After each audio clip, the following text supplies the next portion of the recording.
Commander Abhinandan's release. Let me also go across to our Pakistan Bureau Chief Anas Malik, who's joining me live on this. Let's quickly go across to Anas. Anas, what's the latest that you're picking on this news story? When can we finally expect Wing Commander to cross the border? Well, Kansha, it's a big day in Pakistan and between Pakistan and India diplomatic relations as well, given the hostility that has been, the tensions has been on the rise since the past week, just this past week. Now, what sources have been telling Wion that there's yet to be an official communication from the Pakistani side to the Indian High Commission in Islamabad with regards to the release of Wing Commander Abhinandan. But what the Pakistani Ministry of Foreign Affairs sources have been telling Wion is the fact that he's likely to be released between 1 to 3 p.m. Pakistan time. We're yet to see an official communique being done on that because remember yesterday, after Pakistani Prime Minister Imran Khan's announcement, the Indian High Commission in Islamabad sent a reminder diplomatic note to the Pakistani Ministry of Foreign Affairs seeking details of Wing Commander Abhinandan, but it is yet to be responded to. So that makes two of the Indian reminders that have been sent to the Pakistani Ministry of Foreign Affairs. What we're expecting at Wagah border,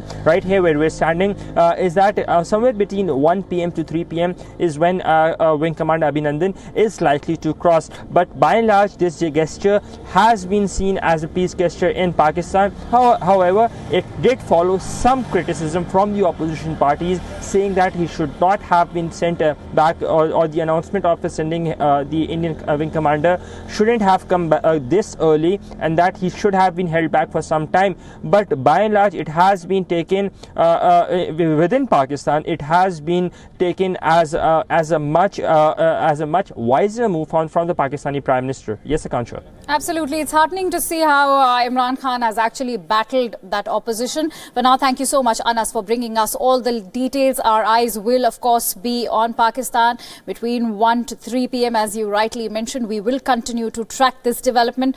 But Sir Nambiar, my question to you, of course, you just heard our Pakistani Bureau Chief validating actually this information that's coming in, that he is going to be released today. I'm sure the Pakistani Prime Minister has battled a lot of opposition that's been coming in. It has been a heartwarming gesture, there is no doubt about that.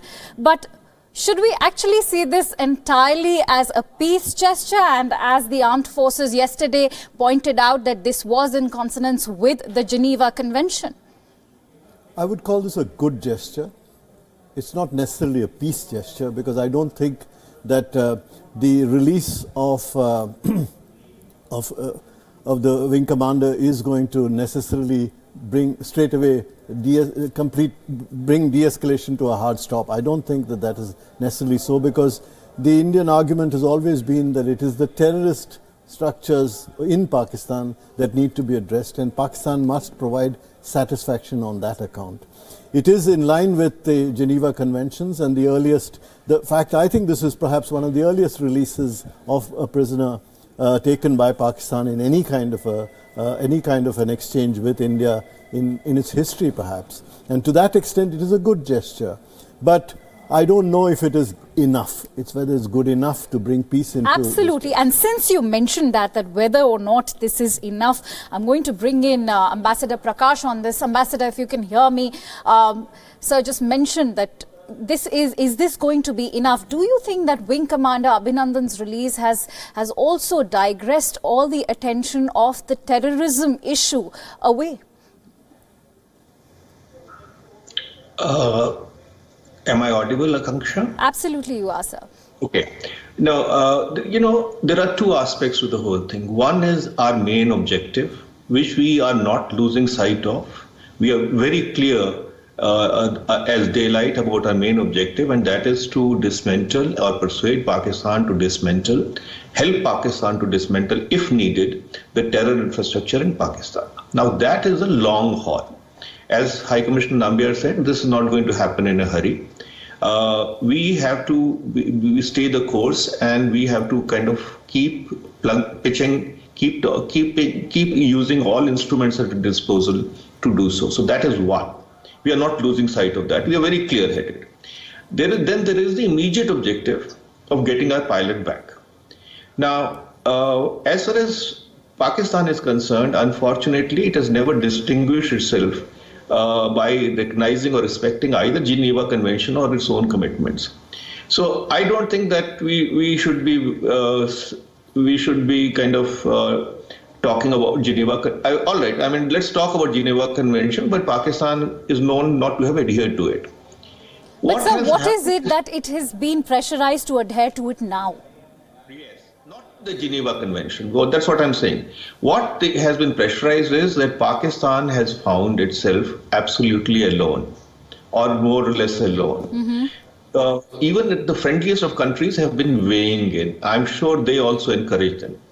Pakistan found that not only the international public opinion had switched, but also after the Pulwama terror strikes, after the Pulwama attack and India's Balakot strikes, they had to find a way out because India for the first time had made it very clear that they will go and strike terror camps anywhere. Now Pakistan is suing for peace. And that's why they kind of, and it was a positive development that Prime Minister recognized, Prime Minister Imran Khan, that they had Indian soldiers. He was unfortunately paraded, but that also made it very clear that he was in good health and good spirits. And, let's be frank, Pakistan could have delayed the release. He could have increased the agony of the family and, the weight. But Pakistan chose, under tremendous pressure, to take the right step. Now, we should recognize that. Whatever positive steps Pakistan takes, whether it is releasing Wing Commander Abhinandan, or yesterday in the parliament, the railway minister finally conceding that at Balakot, it was not a seminary, but it was a facility of Jaish-e-Mohammed, although he said that there was nothing much happening. These are positive steps. And we should be calibrating our response accordingly.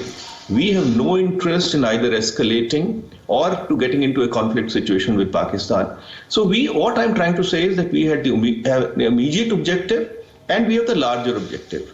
So we are very, very, very clear-headed and we are not going to lose sight of the larger objective. I'm very sure of that. All right. Very wisely put by you that, we have the immediate objective and the larger objective, and that India is not going to lose sight of the larger objective.